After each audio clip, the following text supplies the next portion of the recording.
Welcome guys, today I am with the Jabra Elite 3 and I'm going to show you how you can pair them with your laptop. So the first, open the case and remove both earbuds.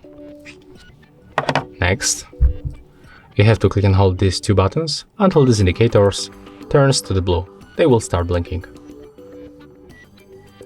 Just like that. Right now, put them back, but do not to the case. The charging case and go for the settings,